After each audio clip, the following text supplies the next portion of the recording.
আসসালামু আলাইকুম। তো বন্ধুরা সবাই কেমন আছেন? আশা করি ভালো আছেন। আমি আরিফ আছি আপনাদের সাথে নতুন একটা রিঅ্যাকশন ভিডিও নিয়ে। তো আজকে যে ভিডিওতে রিঅ্যাকশন দিব সবাই আপনারা চেনেন। যাকে পুরো বাংলাদেশ কোরআনের পাখি নামে চিনে থাকেন। তো কোরআনের পাখি বললেই তো আপনারা বুঝে যাবেন যে আসলে আজকের ভিডিওটা কাকে নিয়ে তৈরি করতেছি বা কোন ভিডিওতে রিঅ্যাকশন দিতেছি। যে ব্যক্তিকে নিয়ে আমি আজকে রিঅ্যাকশন দিব তার মানে তাকে বলার মতো যোগ্যতা আমি আরিফ রাখি না। তারপরেও হ্যাঁ, আজকের এই ভিডিওটা অনেক ইম্পর্টেন্ট একটা ভিডিও যাচ্ছে, আপনারা এই ভিডিওটা কেউ মিস করবেন না। ভিডিওর টাইটেলটা হচ্ছে এই ওয়াজ ছিল তার কাল। এই ওয়াজের জন্য মনে হয় তাকে জেলে যেতে হয়েছে। তো জীবনের শেষ ওয়াজ ছিল আল্লামা দেলোয়ার হোসেন সাঈদীর। তো আজকের এই ভিডিওটা আপনারা পুরো ভিডিওটা দেখবেন এবং কি কারণে দেলোয়ার হোসেন সাঈদীর আজকের এটা শেষ ওয়াজ ওয়াজ এবং এই কি এক কথা বলছিল বা কি একটা ওয়াজ করছিল যার কারণে দেলোয়ার হোসেন সাঈদীর সাথে জেলে যেতে হয়েছিল। তো বন্ধুরা চলুন ভিডিওটা শুরু করা যাক।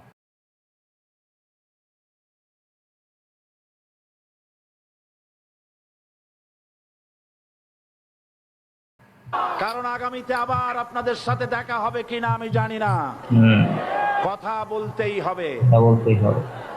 বসেন, কেউ দাঁড়িয়ে থাকবেন না। আমি দেখতে পাচ্ছি বাংলাদেশের ভাগ্য আকাশে উত্তর গগনে কালো মেঘ জমা হয়েছে। ঝড়ের পূর্বাভাস লক্ষ্য করছি। যদি মোকাবেলা করতে না পারেন সক্ষম ভাবে, এমন অন্ধকার গাঢ় কালো অমাবস্যার রাত আসতে পারে যার সুবে সাদেক হওয়া অসম্ভব। সুতরাং আপনারা কি কাপুরুষের মতো কাফের মুশরিকদের গোলামি করে মরতে চান? না। বিড়ালের মতো 500 বছর বেঁচে থাকার কোনো লাভ নাই। সিংহের মতো 1 ঘন্টা বাঁচতে চাই। ঠিক। আমাদেরকে বলা হয় সাম্প্রদায়িক উস্কানিমূলক কথা নাকি আমি বলি। পত্রপত্রিকা দিছে না তারা সাম্প্রদায়িক উস্কানি কথা। সাম্প্রদায়িক উস্কানিমূলক কথা বলি, সেই জন্যই বোধহয় শত শত মুসলিম আমাদের কাছে এসে মুসলমান হয়। মানুষে আর বোকা বানানো যাবে না। যাবে কি? আর বোকা বানানো যাবে না, যাবে না। তারপর বলছে কি, এরপরে বলছে আমাকে বলছে রাজাকার। শুনে রাখো, চট্টগ্রামের লক্ষ লক্ষ জনতা, অনেক মানুষ পার্লামেন্টে যখন আমাকে এই কথা বলা হয়েছিল, আমার পার্লামেন্টের কলিগ জাফরুল্লাহ চৌধুরী সাহেব বসে আছেন এখানে। হ্যাঁ, জাফরুল ইসলাম চৌধুরী বসে আছেন পাশে। প্রধানমন্ত্রী সুদ্ধা, অন্তত 3 শতাধিক পার্লামেন্টের সম্মানিত সদস্যরা সেদিন বসা। 1997 সনের বাজেট বক্তৃতা যখন আমি করতেছিলাম, ডক্টর কুদরতে খোদা, নাম রাখছে কুদরতে খোদা, আসলে গজবে খোদা। এই লোকটি নাস্তিক, নাস্তিকের সাথে আমাদের কোনো সম্পর্ক নাই। চূড়ান্ত দুশমন। তার প্রণীত শিক্ষা ব্যবস্থার যখন সমালোচনা করছিলাম, ট্রেজারি বেঞ্চ থেকে আমাকে বলা হলো রাজাকার। আমি আমার সমস্ত শক্তি একত্রিত করে বলেছিলাম শুধুমাত্র হিন্দুস্তানের রাজাকারেরাই আমাকে রাজাকার বলতে পারে। আমি বলেছিলাম 1973 সন পর্যন্ত আমি বাংলাদেশের কোন রাজনৈতিক দলের নেতা এবং কর্মী ছিলাম না। আমি রাজাকার নই। আমাকে রাজাকার বলে যদি তাকেও প্রমাণ করতে না পারে 10 কোটি টাকার মানহানি মামলা দায়ের করব। আমার এই বক্তব্য সারা দুনিয়া শুনেছে। পার্লামেন্টে আমার এই বক্তব্য রেকর্ড হয়ে আছে।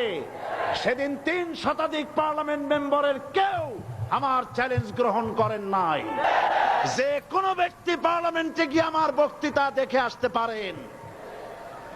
এরপরে 1997 সনের 7ই অক্টোবর দৈনিক জনকণ্ঠ পত্রিকা যখন আমার বিরুদ্ধে লিখলো, সেই পত্রিকায় সাঈদীর ওপেন চ্যালেঞ্জ 8ম পাতা, 1997 7ই অক্টোবর, এত বড় 2 কলমে হেডিং। সেখানে আমি বলেছি বাংলাদেশের সকল সাংবাদিক গোয়েন্দা বিভাগ, বাংলাদেশের সকল বুদ্ধিজীবীকে আমি আমার পিরোজপুরে আমন্ত্রণ করছি। আমার উপস্থিতিতে যদি কেউ প্রমাণ করতে পারে বাংলাদেশের স্বাধীনতা যুদ্ধের বিরুদ্ধে আমার কোনো ভূমিকা ছিল, সজ্ঞানে স্বেচ্ছায় জাতীয় সংসদের সদস্য পদ থেকে পদত্যাগ করব। ঠিক। 3 বছর পার হয়ে গেছে, আজ পর্যন্ত কেউ এই চ্যালেঞ্জের মোকাবেলা করে নাই। সুতরাং আমাকে যারা রাজাকার বলবে তারা পিতৃ পরিচয়হীন অবৈধ সন্তান। ঠিক। 1971 সনের, শোনো মুসলমানেরা, 1971 সনের কোন কাদা সাইদির গায়ে লাগে নাই। ঠিক। আমাকে রাজাকার বলে জনগণ থেকে বিচ্ছিন্ন করবা, জনগণ থেকে আমারে বিচ্ছিন্ন করা যাবে না। কারণ এই জনগণ আমার জন্য আসে না, এই জনগণ আসে আল্লাহ কোরআনের জন্য। ঠিক। ঠিক কথা বলছে।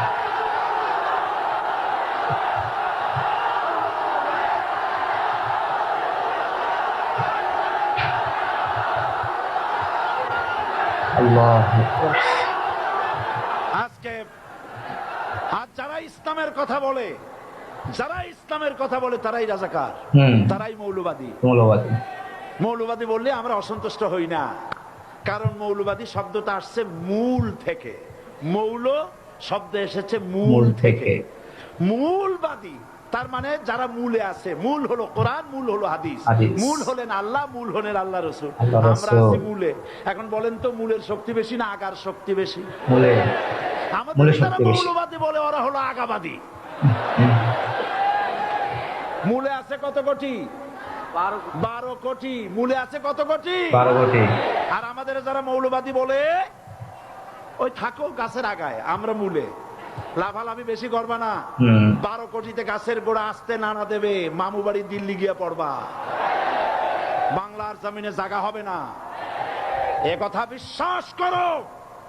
বাংলাদেশের মুসলমানদের শরীরে এক বিন্দু রক্ত থাকতে শয়তানের তৈরি করা ধর্ম নিরপেক্ষ মতবাদ বাংলার জমিনে কায়েম হতে দেওয়া হবে না। দেওয়া হবে না।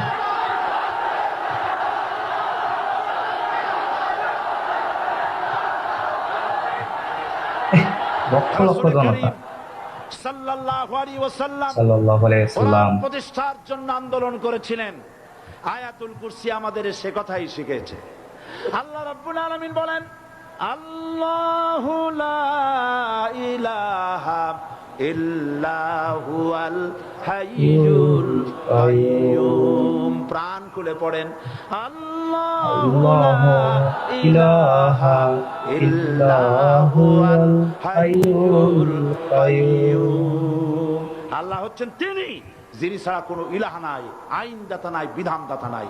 আমরা মানুষের তৈরি করা আইন মানি না। 12 কোটি মুসলমানের দেশে আইন তৈরি করবে মানুষ, আমরা মানব না। পার্লামেন্টে তৈরি হতে হবে কোরআন দিয়ে, আইন তৈরি হতে হবে কোরআন দিয়ে। সুতরাং ভয় যতই পান আর যতই ষড়যন্ত্র করেন, 4 দল যখন একত্রিত হয়েছে, ঐক্যবদ্ধ থাকবে, সরকার ঐক্যবদ্ধভাবে গঠন হবে, নির্বাচন ঐক্যবদ্ধভাবে হবে এবং কোরআন হবে, আল কোরআনের পার্লামেন্ট হবে বাংলাদেশে।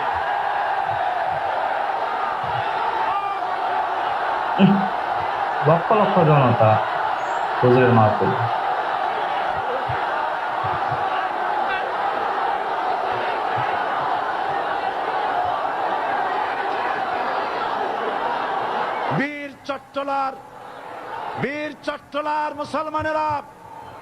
বীর চট্টলার মুসলমানেরা স্বাধীনতার ঘোষণা, এই চট্টগ্রাম থেকে স্বাধীনতার মহান ঘোষক প্রেসিডেন্ট জিয়াউর রহমান সাহেব দিয়েছিলেন। এই চট্টগ্রাম থেকেই ইসলামী রাষ্ট্রের ঘোষণা হবে। ঠিক।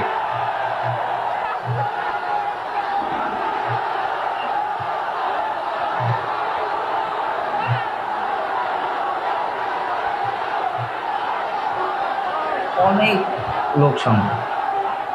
আমি আশাবাদী আপনারা অবশ্যই তা পারবেন। আমি 100% বিশ্বাস করি ইনশাআল্লাহ। কারণ যে ষড়যন্ত্রের মোকাবেলা করে স্থানীয় রাজনৈতিক দলের নেতৃবৃন্দ কোরআনের মাহফিল সিনায় এনেছেন, আমি প্রথম দিনই বলেছি চট্টগ্রাম তাফসিরুল কোরআন মাহফিল কোন রাজনৈতিক দলের প্রতিনিধিত্ব করে না। ঠিক এটা কোন জামাত শিবিরের একক সম্পদ নয়। এটা চট্টগ্রামের মুসলমানদের কলিজার টুকরা তাফসিরের মাহফিল। গর্বটা কি? সুতরাং এই মাহফিল চট্টগ্রামে থাকবে ইনশাআল্লাহ ইনশাআল্লাহ কিয়ামত পর্যন্ত। ঠিক 144 ধারা 288 হয়ে গেছে। তো বন্ধুরা, দেলোয়ার হোসেন সাইদী সাহেবের তার বিষয়ে কথা বলতে কলিজা কেঁপে ওঠে, কারণ উনি এত বড় মাপের যে আলেম ছিলেন সেটা বলার অপেক্ষা রাখে না। উনি এই ওয়াজের মাধ্যমে দেশের পরিস্থিতি এবং বিশেষ করে ভারতের বিষয়ে কথা বলার কারণে, ভারতের বিপক্ষে কথা বলার কারণে এবং রাজনীতির বিষয়ে কথা বলার কারণে তাকে আজকে জেলে যেতে হয়েছিল। যখন দেলোয়ার হোসেন সাইদী সাহেব ইয়ের মধ্যে আপনার জাতিসংঘের মধ্যে বলেছিল যে চ্যালেঞ্জ করলাম, যদি কেউ আমাকে রাজাকার বলে তাকে আমি পুরস্কৃত করবো, আর যদি রাজাকার না বলতে পারে বা প্রমাণ না করতে পারে তাহলে আমি তাকে 10 কোটি টাকা মানহানি মামলা করব। তো তখন তো কোনো ব্যক্তি এই চ্যালেঞ্জটি গ্রহণ করেনি। তো যখন বিগত দিনে দেখবেন, বিগত যে সময়গুলো গেছে সেই সময়গুলো দেখবেন যে কোনো ওয়াজ মাহফিলের মধ্যে দেখবেন যে 144 দ্বারা জারি করছে। বিশেষ করে দেলোয়ার হোসেন সাইদী সাহেব আমাদের প্রাণপ্রিয় মুফাসসির ইকরাম, সে যখন যে মাহফিলে যাক না কেন তার ওইখানে করছিল 144 দ্বারা আইন জারি করছিল। তো তিনি আজকে আমাদের মাঝে নাই। যখন ওনার ওয়াজটা শুনতেছি বা ওয়াজটা শোনার মতো পরিচয় রাখতেছি যে হুজুরকে আমরা হারিয়ে ফেলেছি, তার ইচ্ছা হলেও আগে যে এখন গায়ের লোম দাঁড়িয়ে গেছে তার কথা বলতে, ইচ্ছা হলে তার শুধুমাত্র কি করতে পারবো, ভিডিওগুলো দেখতে পাবো। তাছাড়া নতুন করে কোনো সে আমাদের মাঝে বক্তব্য দেবে না। তো সবাই তার জন্য দোয়া করবেন যেন আল্লাহ তাআলা জান্নাতের সর্বোচ্চ জান্নাতুল ফেরদাউস যেন দান করে, এবং তাকে অনুসরণ করে আমাদের পথ চলতে হবে। এবং আল্লাহ রসুলের কথা উনি বলছেন, যার কারণে আজকে তাকে মৌলবাদী বলা হলো, রাজাকার বলা হলো। এবং এই ভিডিওর মধ্যে বিশেষ করে ভারতের বিপক্ষে কথা বলার কারণে, রাজনৈতিক কথা বলার কারণে তাকে জেলে দেওয়া হয়েছিল। তো আমরা সবাই দোয়া করবো হুজুরের জন্য, হুজুর যেন আল্লাহ তাআলা যেন তাকে বেহেশতের সর্বোচ্চ উচ্চতায় যেন তাকে দিয়ে দেয়, এবং আল্লাহ তাআলা তার পরিবারকে যেন সহি সালামতে রাখে। তো এই ছিল আজকের ভিডিও। যদি আপনার দেলোয়ার হোসেন সাইদী সাহেবকে ভালোবেসে থাকেন অবশ্যই ভিডিওতে একটা লাইক দিবেন, আর এরকম নতুন নতুন রিয়াকশন ভিডিও পেতে অবশ্যই চ্যানেলটি সাবস্ক্রাইব করবেন। তো আজকের মতো আমি এখানে বিদায় নিচ্ছি। সবাই ভালো থাকবেন, সুস্থ থাকবেন। আল্লাহ হাফেজ।